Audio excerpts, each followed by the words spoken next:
Okay, we can see Jason Falinski's striking features in much better picture right now, so we'll welcome back, come Jason. back to you now. Jason Falinski. It's been the saddest 2 minutes of my day. Every time someone argues for a virtual parliament, I mean, this is on the parliamentary network.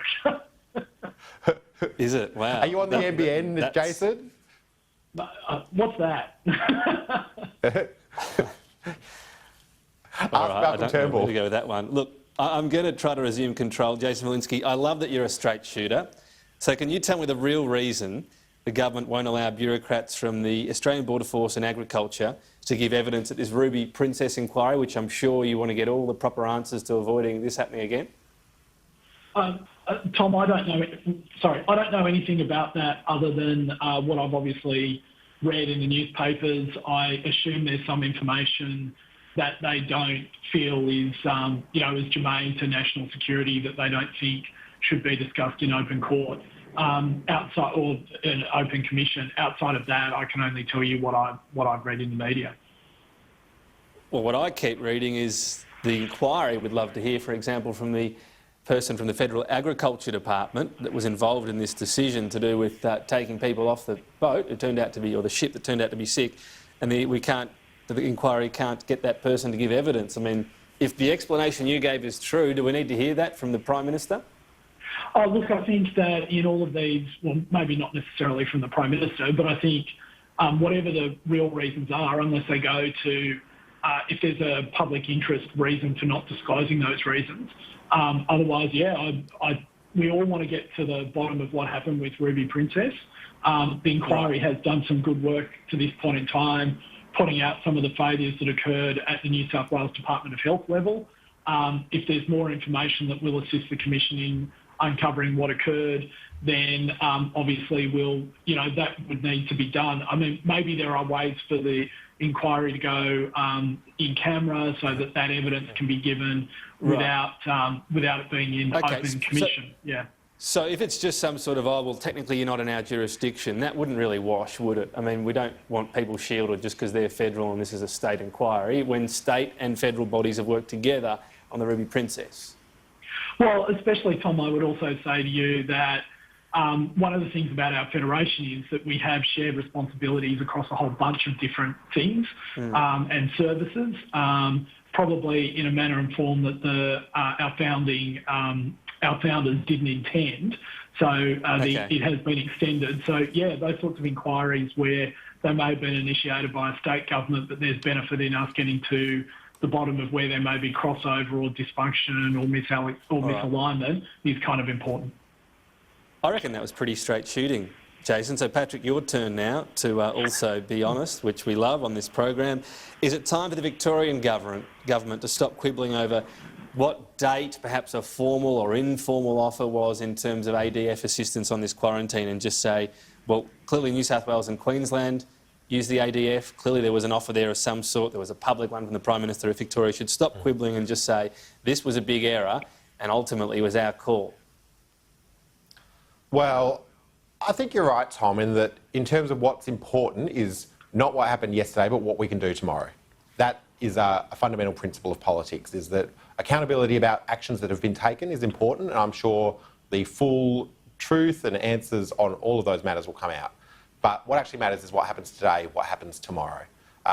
And so in terms of where you prioritise your time, I agree. Like, we should look at what can we do today, what can we do tomorrow to help drive down the curve in Victoria. I actually want to say... But what we can learn from yesterday, isn't that why it's important to say, not to talk about dates or, some meeting, whether an informal or formal offer was made. Clearly there was ADF assistance on the table not taken up. Just say that and move on, because otherwise we're mired in this debate around statements from various people, and that's an issue. Yeah, it's not a debate that occupies a lot of my mind. I do want to say, though, for the Victorians who are actually doing some incredibly tough work, I was talking to a very dear non-political friend of mine in Victoria yesterday afternoon, g'day Craig, about sort of the sacrifices they're making. Like, they're doing that for the whole country. They are going through an incredibly tough time to stop this spreading across the entire country. And so from the backwaters of Western Australia, which is I know how some in the East Coast think of us, I do want to say a huge thank you to all those Victorians who are doing incredibly tough work. Well, hear to that. And look, you never know where this might strike next, and it could be another state. So let's hope those figures are pretty encouraging today, that there is some progress on this. Just finally, an issue close to your heart, Jason Falinski, and I saw you wade into Twitter. You're getting quite combative on Twitter, actually, lately, and I like the sort of tone. Watch out. I'll have a crack. This is to do with Sydney apartment... The lockdown has not been good. Sydney apartment buyers and why they're paying too much on properties. It's to do with zoning restrictions and so on. You tweeted essentially your support for relaxing these. Would this mean in your area 20-storey unit blocks going up, all in the name of affordability? Look, Tom, thank you for that question. It certainly wasn't provocative, and it clearly wasn't designed to get me in trouble with my electorate. I really appreciate that.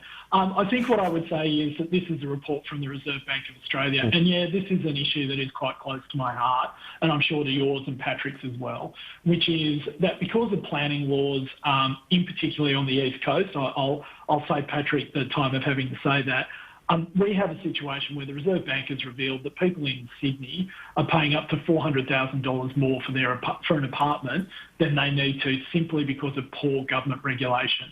Now, you know, if Patrick and I got upset about poor government regulation, we'd be upset, 26 hours a day. But the fact of the matter is that where this is having the impact of locking an entire generation out of the housing market, it simply put is not good enough. And the Reserve Bank's announcement and analytical analysis and the data that we've been looking for on that, I think is an incredibly important turning point.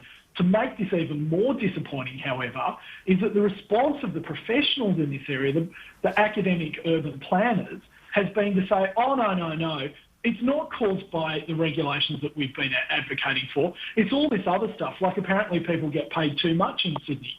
That's the problem.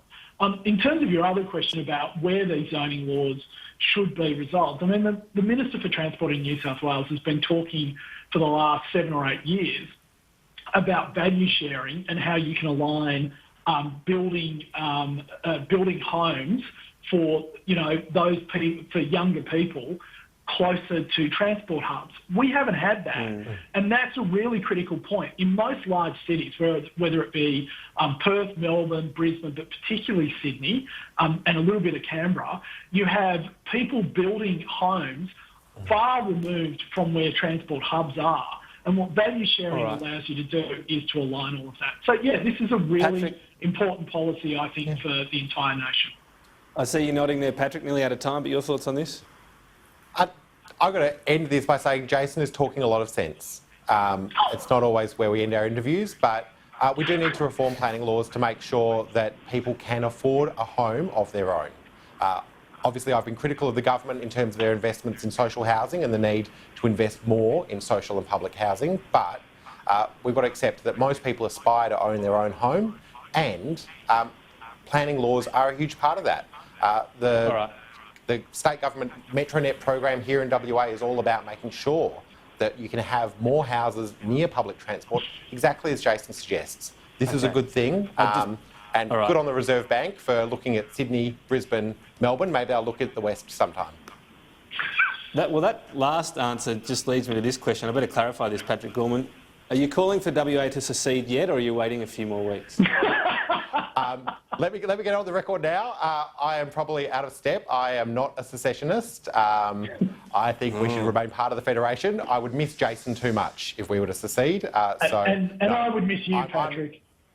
I'm a vote Remain. All right. Jason Falinski, Patrick Gorman, always entertaining. Thank you. Talk soon.